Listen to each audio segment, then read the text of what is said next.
S, ತಮಿಳುನಾಡಿನಲ್ಲಿ CM ಸ್ಟಾಲಿನ್ಗೆ ಹಿನ್ನಡೆ, ಕೊಳತ್ತೂರಿನಲ್ಲಿ TVK ಮುನ್ನಡೆ, ಚಪಾಕ್ನಲ್ಲಿ ಉದಯನಿಧಿಗೆ ಹಿನ್ನಡೆ ಆಗಿದೆ ಅನ್ನೋ ಮಾಹಿತಿ. ಉದಯನಿಧಿ ಸ್ಟಾಲಿನ್ ತಮಿಳುನಾಡು ಟಿವಿಕೆ 13 ಕ್ಷೇತ್ರಗಳಲ್ಲಿ ಮುನ್ನಡೆಯನ್ನು ಕಾಯ್ದುಕೊಂಡಿದೆ. ಸದ್ಯಕ್ಕೆ ಡಬಲ್ ಡಿಜಿಟ್ ನಲ್ಲಿ ಮುನ್ನಡೆಯನ್ನು ಕಾಯ್ದುಕೊಂಡು ಬಂದಿದೆ. ಆದ್ದರಿಂದ ಸಮೀಕ್ಷೆಗಳಲ್ಲಿ ಸಿಕ್ಕಿರುವಂಥ ನಂಬರ್ಸ್, ಅಲ್ಲಿ ಸಿಕ್ಕಿರುವಂಥ ತೀರ್ಪು, ಅಲ್ಲಿ ಸಿಕ್ಕಿರುವಂಥ ಅಂದಾಜು, ಅಲ್ಲಿ ಸಿಕ್ಕಿರುವಂಥ ಲೆಕ್ಕಾಚಾರ ಇವತ್ತಿನ ಈ ಖಚಿತ ಫಲಿತಾಂಶಕ್ಕೆ ಎಷ್ಟು ಸಾಟಿ ಆಗುತ್ತೆ? ತಮಿಳುನಾಡಿನಲ್ಲಿ ಸಿಎಂ ಸ್ಟಾಲಿನ್ಗೆ ಹಿನ್ನಡೆ. ಸದ್ಯಕ್ಕೆ ಈಗ ಸಮಯ 8:48. ಈ ಸಂದರ್ಭದಲ್ಲಿ ಈ ಮಾಹಿತಿ ನಿಖರವಾದಂಥ ಮಾಹಿತಿ. ಚಪಾಕ್ನಲ್ಲಿ ಉದಯನಿಧಿ ಸ್ಟಾಲಿನ್ಗೆ ಹಿನ್ನಡೆ ಸಂಭವಿಸಿದೆ. ತಮಿಳುನಾಡಿನಲ್ಲಿ ಬಹಳ ಕುತೂಹಲ ಕೆರಳಿಸಿರುವಂಥ ಎಲ್ಲ ಕ್ಷೇತ್ರಗಳು ಕುತೂಹಲವೇ. ಆದರೆ ಅಲ್ಲಿ ಸ್ಟಾರ್ಡಮ್ ಇರುವಾಗ, ಅಲ್ಲಿಯ ಒಂದು ಇತಿಹಾಸದಲ್ಲೇ ಸಿನಿಮಾ ರಂಗದವರಿಗೂ ಕೂಡ ಮಣೆ ಹಾಕಿರುವಂಥ ಉದಾಹರಣೆಗಳು ಇರೋದ್ರಿಂದ, ಅವರೇ ಆಳಿರೋದ್ರಿಂದ ಈ ಬಾರಿ ದಳಪತಿ ವಿಜಯ್ ಕುಮಾರ್, ಟಿವಿಕೆ ಪಕ್ಷದ ಸಂಸ್ಥಾಪಕ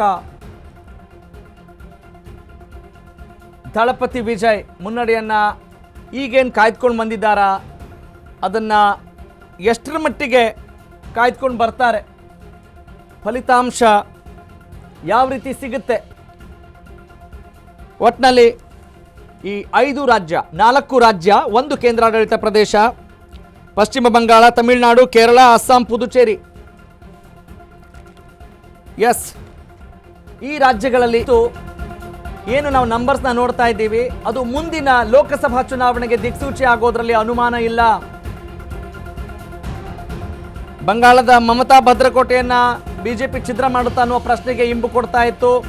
ಈಗ ತಮಿಳುನಾಡಲ್ಲಿ ಸ್ಟಾಲಿನ್ಗೆ ಪಳನಿ, ವಿಜಯ್ ಪೈಕಿ ಏಟ್ ನೀಡೋರು ಯಾರು ಅನ್ನೋದಕ್ಕೆ ಈಗ ಈ ನ್ಯೂಸ್ ಕ್ಯಾಟಲಿಸ್ಟ್ ಆಗ್ತಾ ಇದೆ, ಅದನ್ನು ಎನ್ಹಾನ್ಸ್ ಮಾಡ್ತಾ ಇದೆ. ಹೌದು, ನಾವ್ಯಾರು ಸುಮ್ಮನೆ ಕೂತ್ಕೊಳ್ಳೋಕ್ಕಾಗಲ್ಲ. ಆಡಳಿತದಲ್ಲಿ ಲೋಪದೋಷ ಬಂದರೆ ಸುಮ್ಮನೆ ಇರಲ್ಲ. ಎಷ್ಟಂತ ನಿಮ್ಮನ್ನೇ ನಾವು ಆಯ್ಕೆ ಮಾಡಬೇಕು.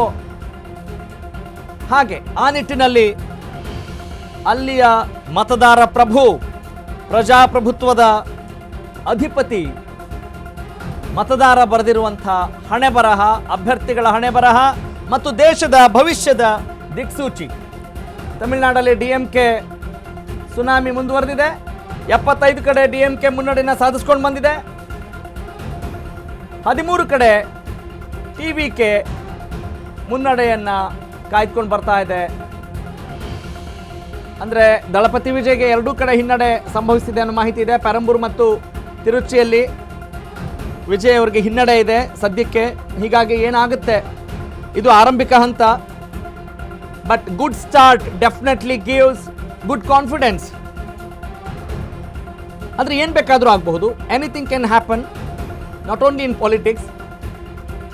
13 ಕಡೆ ಟಿವಿಕೆಗೆ ಮುನ್ನಡೆ, ಆದರೆ ವಿಜಯ್ ಸ್ಪರ್ಧಿಸಿರುವಂಥ 2 ಕಡೆ ಸದ್ಯಕ್ಕೆ ಅವರು ಹಿನ್ನಡೆಗೆ ಈಗ ಈ ಸ್ಥಿತಿಯನ್ನು ಸ್ವೀಕರಿಸಬೇಕಾಗಿದೆ.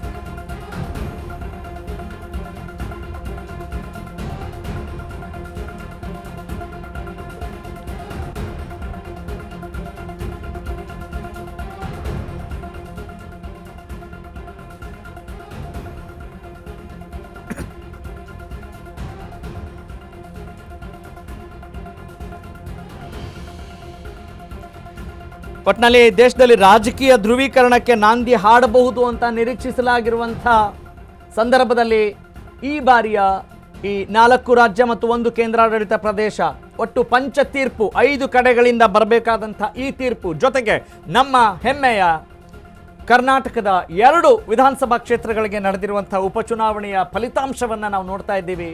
ಬಹಳ ಕುತೂಹಲವನ್ನು ಹೆಚ್ಚು ಮಾಡಿದೆ.